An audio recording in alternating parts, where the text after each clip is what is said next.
Tune those fiddles, floss that tooth, and uncork that moonshine. The Lovecraft Country Time Jamboree is back.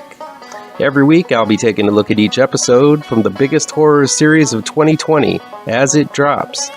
There will be spoilers from here on out, but I'll try to keep them on the minimal. So there you go. You've been warned. Let's get to it. Young Sagat.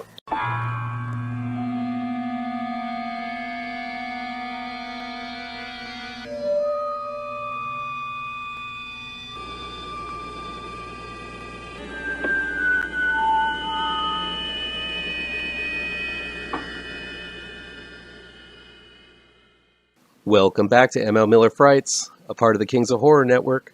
I'm ML Miller. Before we begin, remember to give this video a like, share with your buddies across the electronic superhighway, click subscribe to this channel, and don't forget to ring that bell for notifications. Please get the word out to new folks so we can make this channel bigger and better. Lovecraft Country, Episode 3, entitled Holy Ghost, was directed by Daniel Sackheim. He's the guy who directed the last episode. I want to state right away that Holy Ghost is miles better than the first two episodes, as the third episode actually tells a story with a definite beginning, a middle, and an end. While the first two episodes were overburdened with what seems to be a rush to get to a status quo, this episode takes some time to develop some character, and not only that, it charts some key moments that make the lead, in this case Letty, played by Jurnee Smollett, a very different woman at the end of the episode as she was at the beginning. Sure, that means that the episode must slow down the pace, as it's been giving us a Cliff Notes version of Lovecraftian lore for those not in the know, but it makes for a much more satisfying watch. Still recovering from the events that happened at the castle in the previous episode, the survivors return to Chicago. Letty comes into some money and immediately spends it on a home in the north side of Chicago, where she plans on opening a halfway house for black people in the area. Atticus, played by Jonathan Majors, plans on going back to Florida, but when the white neighbors show up, they make it known that Letty and her crew are not welcome in the neighborhood. They park their cars outside of the home with bricks on their horns and tamper with the furnace to try to get Letty and her crew to leave. But Tick decides to stay a few more nights to protect Letty and the home. But it turns out the neighbors aren't the only ones who want Letty to leave. There appear to be some restless spirits haunting the home as well, which is the reason why Letty got such a deal in the first place. Everything culminates into a ritual performed by a local medicine woman in the basement where a number of black people were murdered and experimented on by a mad doctor. Occurring at the same time, the neighbors have had enough, and they break in to attack whomever is left in the house. Centering on one character, Letty, makes this a much more focused episode where actions are built up to and then have some consequences. Letty experiences a milestone of sorts in this episode, and unlike the attack she experienced with the Phantom in the form of Atticus and the lack of any kind of acknowledgement of the scars this attack might have left in the last episode, this action that occurs in episode 3 is talked about and helped reveal quite a bit about her character in doing so. We also get more of the contemptuous relationship Letty has with her sister, Ruby, played by Wunmi Mosaku. The opening scene at a church service where she watches the other women crying and dancing in the aisles while Letty sits composed is another subtle clue as to the distance between Letty and her family and culture. Having these scenes really make Letty a much stronger character and makes me want her to come out of all of this stronger and wiser.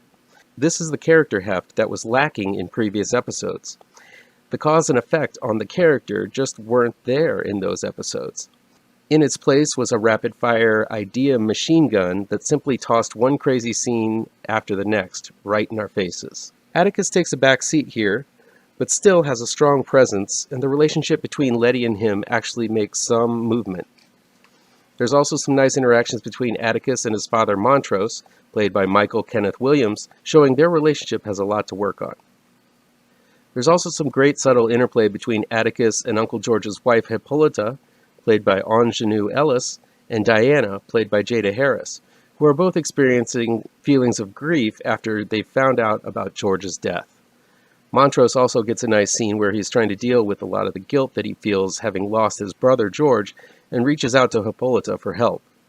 Finally, there's a bit of movement on the Atticus legacy front as he confronts Christina, played by Abby Lee, who drops in for some discourse and a demonstration of the power and reach she possesses.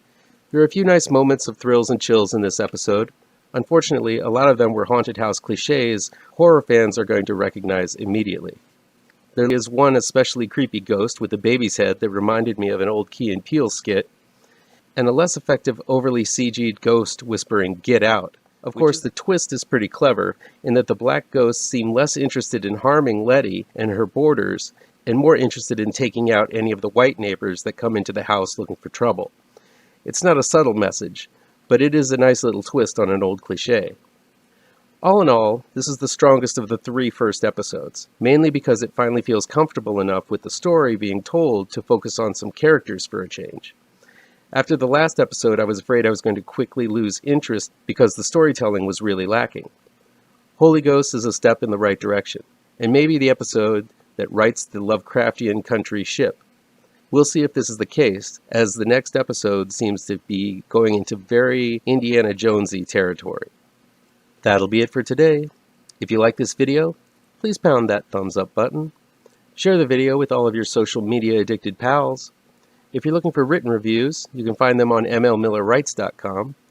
Don't forget about the new trade paperback for my comic book horror series, Grave Trancers. It'll be out in finer comic shops this Wednesday. And be sure to subscribe to this channel and ring the bell for alerts to be the first to see my future videos. Thanks so much for your time, and take care.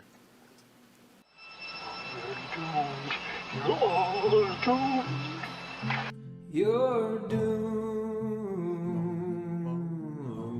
to live the life you're meant to be, stuck inside your reality.